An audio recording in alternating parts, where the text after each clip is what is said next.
Yeah, I have a face. I'm just as surprised as you are.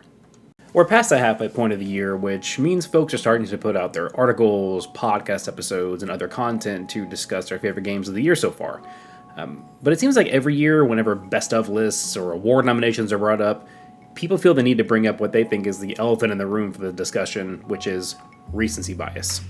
For those unaware, this is referring to the tendency for people to favor more recent events over historical ones, or in this context, the idea that games that are released toward the end of the year and therefore closer to the award shows are more likely to win those big awards than games that were released in like January, February, and so forth. But I'm a giant nerd, and my day job is clinical research, so I dug into this so you didn't have to. So to explore this idea in the most research-authentic way that I could think of, I've split my analysis into two different parts. First, the nominees and the winners for the Game of the Year from two separate award shows. And second, the distribution of releases for games on two separate lists of top 100 games of all time. The first will allow us to look into that yearly debate of whether or not recency bias is a factor during award season, while the latter will give us a more broad view of how highly regarded more recent games are compared to games from the past. This type of research won't give us any surefire cause for whatever the results may be, but it does give us the opportunity to look at the trends and open the floor to more discussion. So, without further ado, let's look at some charts.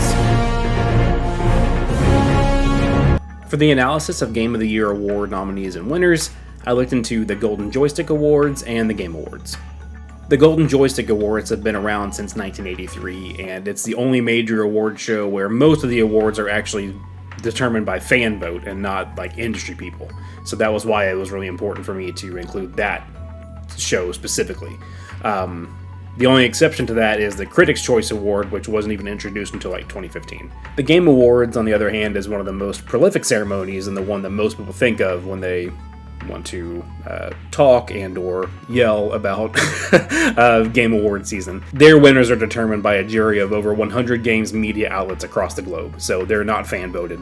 There's a couple of them that are, but Game of the Year is not one of them. The Game Awards has only been around since 2014, so that's as far back as I went for the Golden Joystick Awards as well.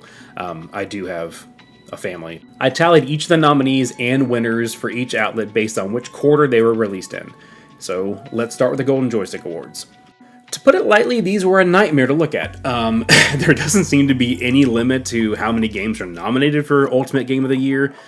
Some years had as many as 20 nominees, but I'm dedicated, so I got all the data anyway. Out of the 153 nominees between 2014 and 2024, 39 were released in Q1, 32 in Q2, 40 in Q3, and 42 in Q4.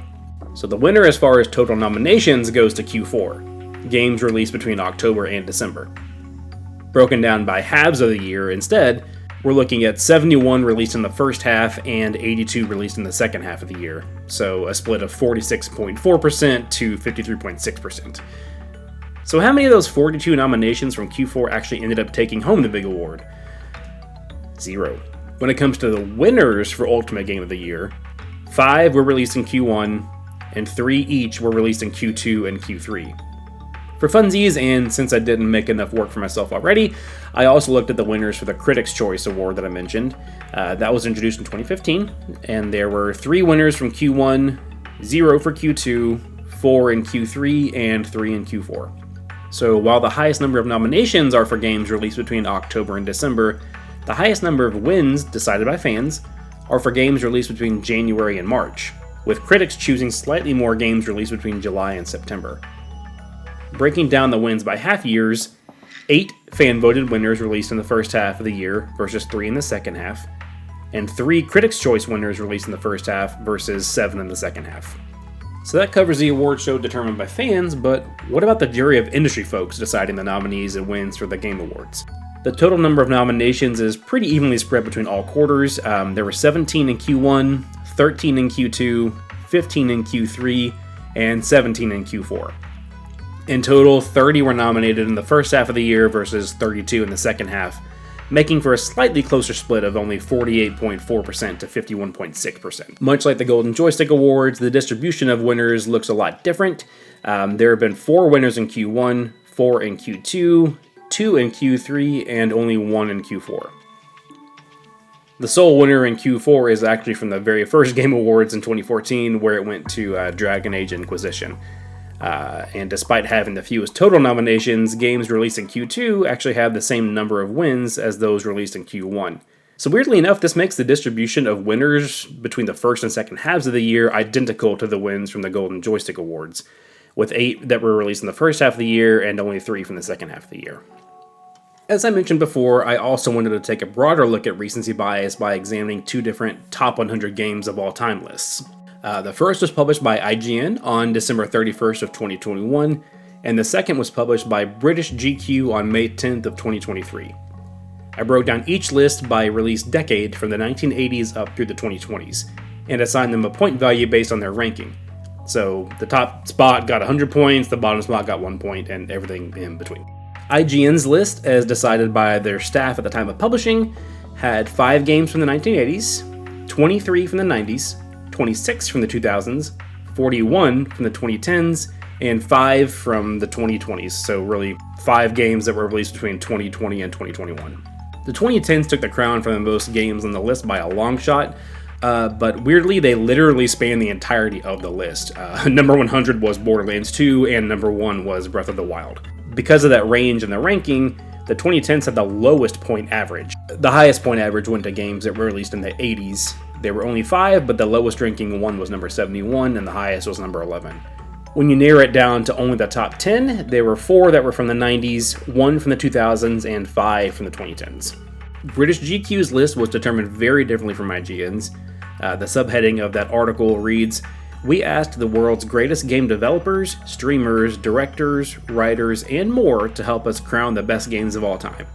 So that really wide range of contributors determined that there were 3 games from the 80s, 22 from the 90s, 36 each from the 2000s and the 2010s, and 3 from the 2020s. Despite only having 3 games on the list, the highest point average goes to the games from the 2020s. The lowest rank was number 38, and the highest rank was number 20. The other decades each saw a much more spread out placement, having at least 1 entry in the bottom 10 and in the top 10. That breakdown of the top 10 had 1 each from the 80s, 90s, and 2000s, and 7 from the 2010s. So, what do we make of all this? When award season comes around, it's really easy to make those assumptions that the games that we loved earlier in the year may end up being overlooked in favor of some other major release that came after.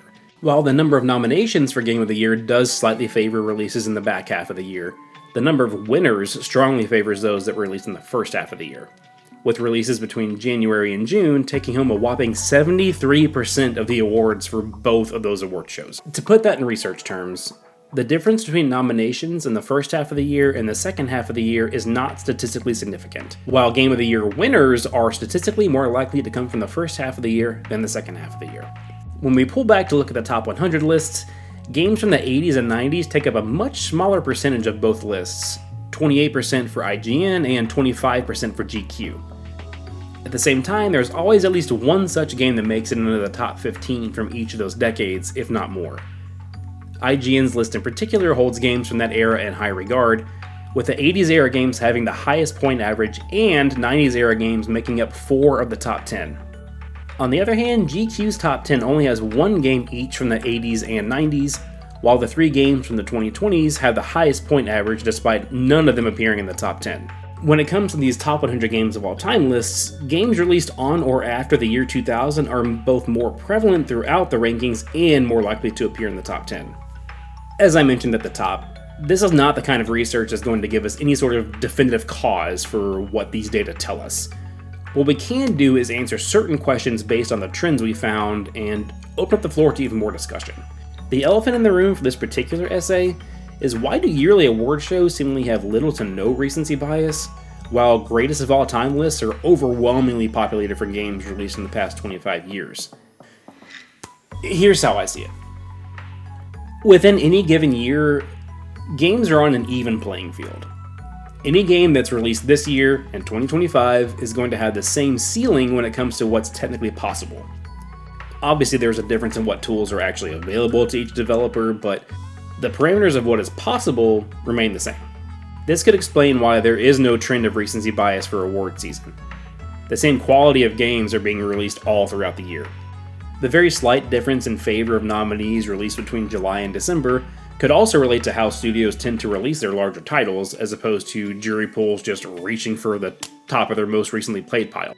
Sure enough, looking back at the Game Awards shows us that of the 30 nominees released in the first half of the year, 17 were multi-platform and 13 were console exclusives.